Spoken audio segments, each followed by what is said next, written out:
All right, hi guys again. Thank you for joining me. So today I'm going to be answering a few questions that have been asked on the hip subject. How much should your hips rotate? Right? So the rotation is very much determined by the turnout of your feet. So the first thing we have to make sure that your feet are turned out while you are dancing, right? In your Latin and your rhythm. So how I would like you to think of turnout, just have your feet apart, close your heels, and that's pretty much it. You don't have to think like a big ballerina where your feet have to be pointing the opposite direction. Just a small V, yes? Now, if we go back to our hip action, remember how I was talking about bending and straightening your knee. If you just bend and straighten your knee when your feet are closed, there is just a hip action going up and down. There is no really rotation, and if you try to rotate, it's actually unhealthy for your knees because you can injure yourself.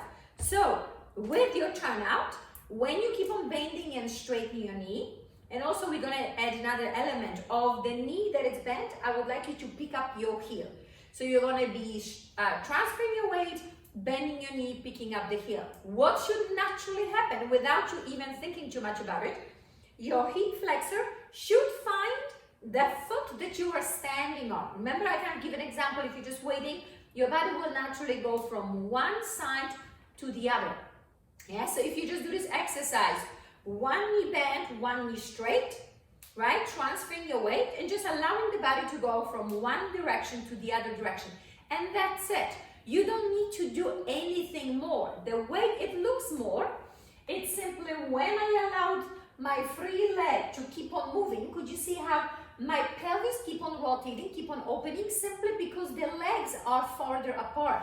So therefore it looks like the movement is wider. And then also when I make a step, could you see, because I'm leaving the foot behind and my right hip side, the right side of the hip will be connected and try to find my right foot, my left on my left, therefore my pelvis is open, and therefore again the movement looks very big, but I'm not producing this big movement in the beginning.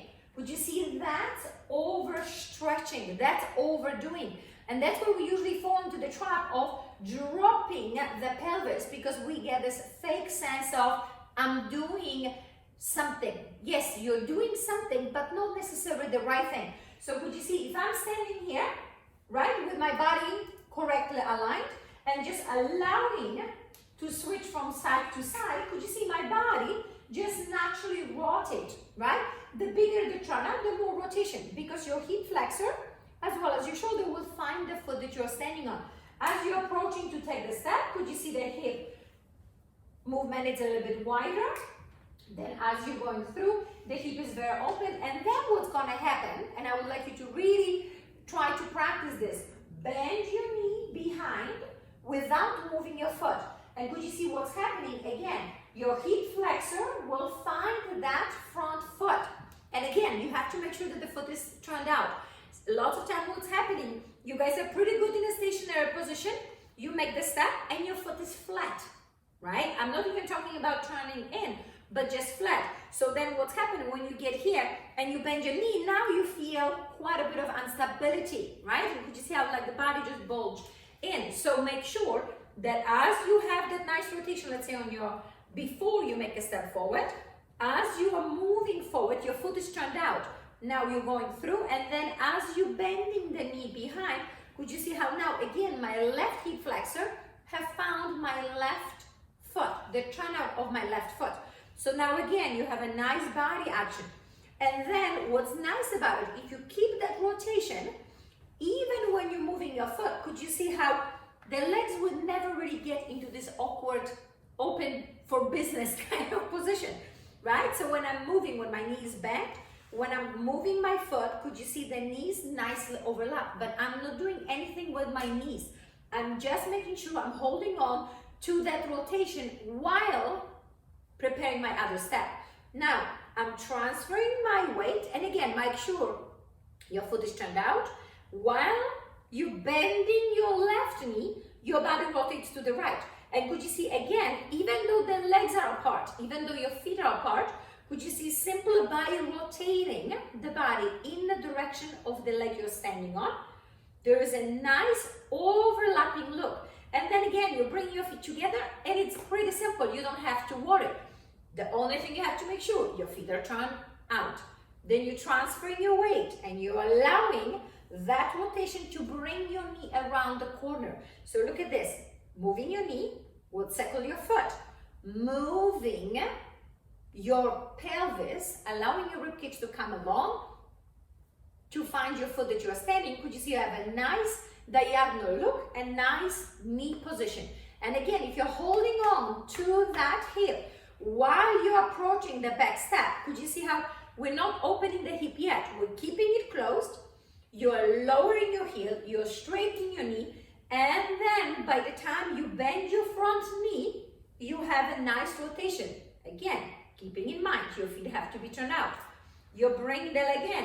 And could you see if I keep on holding to my right hip rotation, my left knee always look like it's in. Even though the feet are going apart and even though you have a turnout of both feet, right? So could you see I'm not circling the foot is outside. Now again, you're gonna lower the heel, you're gonna straight, you're gonna bend your other knee, and we have the same nice rotation.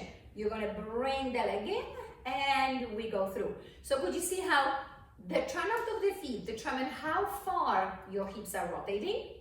And everybody's gonna have slightly more flexibility within turning up your feet and even with the hip flexors. Also, by doing so, you will prevent dancing with your legs open. And that's in every single dance, right? So remember how when we're working your hips, we're talking about doing this on the end. Yes, in your rumba, in your cha-cha, in your swing. That's something that I really would like you to pay attention. Before you do the rock step, give me the rotation. That's your end. You're gonna make a step, and then you're gonna give me the end. You're gonna make a second step of your rock step. You're gonna give me the end. And look at this. If you keep on holding to your left hip, by the time you place the foot, you have a nice position of your leg. Instead of opening where you're going, let's say in my case, I'm going to my right, my knee is close to the left. So as I'm going through my triple, could you see the knees are nicely overlapping? At the end of the triple, one leg straighten, one leg bends. Now I have a nice rotation to my right. And therefore, as I'm doing my triple to my left, could you see my knees are nicely overlapping? So let me show you again. Knee, triple to the right, triple step, switch, triple step, switch. And then for the rock step, could you see when I do the switch? My hips are rotated to the left. So now I can comfortably move my foot and weight back. Again, with the rotation at the end, while bending my knee, stepping forward, bending my knee behind, allowing the rotation to take me to the left, and then you're ready for your next triple step, right? So could you see it's going to be pretty much in every single dance. In your mambo, and quick and slow, and quick and slow, and quick and slow, and versus just freely moving through. Could you see how now you are running the risk that your knees are going to be going the separate ways instead of making sure that they are nicely overlapping. So your toes are out, your hip is rotated, and therefore your knees look like they are crossing over, right? We have that nice feeling of overlapping the knees, but we're not keeping them tight and close. So hopefully that will help you greatly. Keep on dancing, and I will see you tomorrow.